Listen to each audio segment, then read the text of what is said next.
বন্ধুরা আসসালামু আলাইকুম। আপনারা স্ক্রিনে দেখতে পাচ্ছেন যে প্রতিরক্ষা মন্ত্রণালয়ে 24 পদে নিয়োগ বিজ্ঞপ্তি। এখানে আবেদন শুরু হবে 18 মে 2025 এবং শেষ হবে 15 জুন 2025। আমরা এবার চলে যাব মূল সার্কুলারে, দেখে নেব কোন পদে কতজন নেবে এবং আবেদনের যোগ্যতাটা কি, সব কিছু আজকের এই ভিডিওতে থাকছে। তবে তার আগে আপনাদের বলে রাখি, যারা আমার চ্যানেলে নতুন তারা দেখবেন যে মিজান জব স্টাডি লিখে ইউটিউবে সার্চ দিলে এরকম আমার চ্যানেল পেয়ে যাবেন। এখানে চাকরির বিজ্ঞপ্তি সহ চাকরি সংক্রান্ত বিভিন্ন টিপস পেয়ে যাবেন। আপনারা চাইলে এই চ্যানেলটি সাবস্ক্রাইব করে রাখতে পারেন, পরবর্তীতে আপনাদের উপকারে আসতে পারে এবং বন্ধুদের মধ্যে শেয়ার করে দিতে পারেন। যাই হোক, আমরা চলে যাচ্ছি আমাদের আজকের মূল বিজ্ঞপ্তি। এখানে দেখতে পাচ্ছেন যে প্রতিরক্ষা মন্ত্রণালয়ে নিয়োগ বিজ্ঞপ্তি প্রকাশ করেছে। তাদের ওয়েবসাইটটা দেওয়া আছে যে isparso.gov.bd, মানে দূর অনুধাবন প্রতিষ্ঠান। যাই হোক, আমরা প্রথমেই দেখব 1 নম্বরে যে পদটা দেখতে পাচ্ছি, টেকনিশিয়ান সায়েন্টিফিক অ্যাসিস্ট্যান্ট। এটা 14তম গ্রেডের একটা চাকরি। আর এখানে আবেদনের যোগ্যতা হচ্ছে কোনো স্বীকৃত মানে বিশ্ববিদ্যালয় হতে বিজ্ঞান বিভাগে 2য় শ্রেণীর স্নাতক ডিগ্রি থাকতে হবে, তাহলে আপনি আবেদন করতে পারবেন। আচ্ছা, এবার চলে যাব 2 নম্বরে। 2 নম্বর হচ্ছে অ্যাকাউন্ট অ্যাসিস্ট্যান্ট কাম টাইপিস্ট। এটা 14তম গ্রেডের একটা চাকরি। আচ্ছা, আর এর যোগ্যতা কী লাগবে সেটা আমরা একটু দেখে আসি। হ্যাঁ, এখানে দেখতে পাচ্ছেন যে এখানে একজনকে নেওয়া হবে কোনো স্বীকৃত বিশ্ববিদ্যালয় হতে বাণিজ্যে 2য় শ্রেণীর স্নাতক বা সমমানের ডিগ্রি সহ মুদ্রাক্ষরে লিখন প্রতি মিনিটে বাংলায় 20 এবং ইংরেজিতে 30 গতি থাকা লাগবে এবং কম্পিউটার চালনায় অভিজ্ঞ ব্যক্তিগণ অগ্রাধিকার পাবেন। এই গেল 2 নম্বর। 3 নম্বরে আমরা দেখব স্টোর কিপার। এটা একটা 14তম গ্রেডের চাকরি। আচ্ছা, এখানে নেওয়া হবে একজনকে নেওয়া হবে। আচ্ছা, এবার যোগ্যতাটা দেখি যে কোনো স্বীকৃত বিশ্ববিদ্যালয় হতে 2য় শ্রেণীর স্নাতক, মানে স্নাতক বা সমমানের ডিগ্রি থাকলে আবেদন করতে পারবে। এবার চলে যাব 4 নম্বরে ল্যাবরেটরি অ্যাসিস্ট্যান্ট। এখানে নেওয়া হবে 2 জনকে। আর যোগ্যতা হচ্ছে কোনো স্বীকৃত বিশ্ববিদ্যালয় হতে স্নাতক বা সমমানের ডিগ্রি থাকলে আপনি আবেদন করতে পারবেন। আচ্ছা, এবার চলে যাব 5 নম্বরে ড্রাফটম্যান। এখানে নেওয়া হবে 3 জনকে। আর আবেদনের যোগ্যতাটা হচ্ছে কোনো স্বীকৃত বোর্ড হইতে বিজ্ঞানে উচ্চ মাধ্যমিক স্কুল সার্টিফিকেট, মানে এইচএসসি পাস করা লাগবে। এই তো হলো কথা।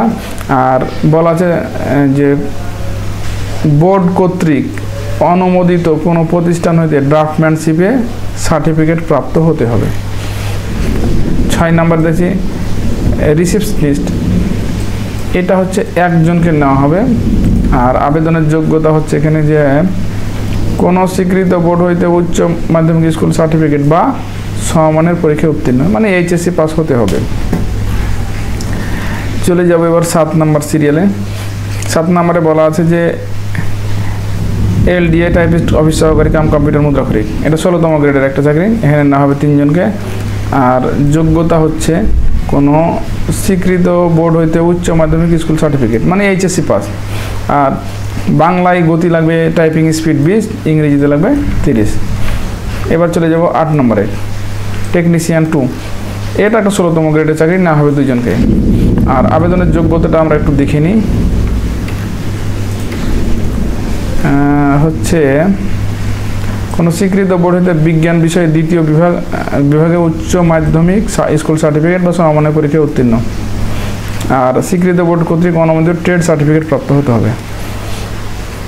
এবার 9 নম্বরে দেখছি স্কিল ওয়ার্কার। একজনকে নেওয়া হবে। আর এটার যোগ্যতা হচ্ছে কোনো স্বীকৃত বোর্ড হইতে বিজ্ঞানে 2য় বিভাগ বা মাধ্যমিক স্কুল সার্টিফিকেট পরীক্ষায় উত্তীর্ণ হতে হবে।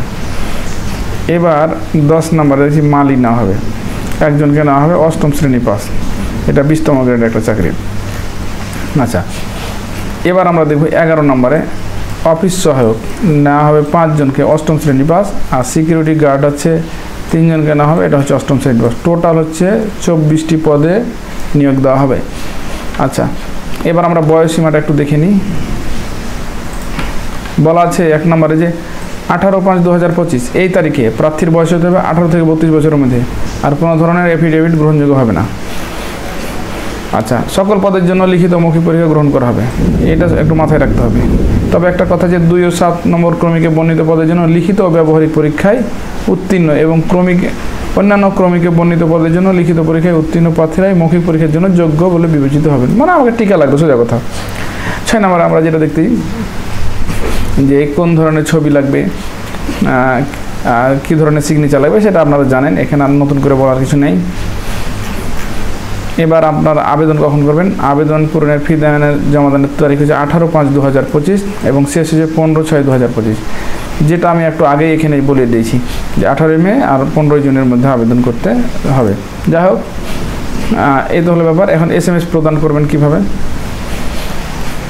সেটা একটু দেখাই দিই, আর আপনাদের কত টাকা চার্জ হবে সেটা দেখাচ্ছি। তো প্রথমে আপনারা দেখেন যে 1 2 3 4 5 6 7 8 নম্বর ক্রমিকে যে মানে পরীক্ষার ফি লাগবে 100 টাকা এবং সার্ভিস চার্জ 12 টাকা, মোট 112 টাকা দিতে হবে। আর বলা আছে 9 10 11 12 এই ক্রমিকে লাগবে 50 টাকা এবং সার্ভিস চার্জ 6 টাকা, সর্বমোট 56 টাকা লাগবে।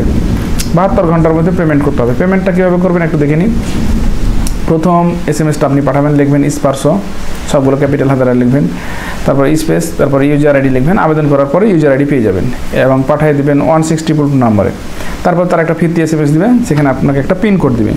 পিন কোডটা এবার কী করবেন, দ্বিতীয় SMS পাঠাতে হবে, টাইপ করবেন স্পার্শো, তারপর স্পেস দিবেন, তারপর ইয়েস, তারপর স্পেস, তারপরে ওই যে পিন কোডটা ফেরত আছে সেটা লিখবেন আর পাঠাতে হবে 162 নম্বরে। এরপর আপনাকে বলবে কনগ্রাচুলেশন, আপনার আবেদনটি সফলভাবে গৃহীত হয়েছে এবং আপনাকে SMS দেবে। এরপর আপনি সেই SMS-টা নেওয়ার পর আপনার ইউজার আইডি এবং পাসওয়ার্ড একটা খাতায় লিখে রাখবেন।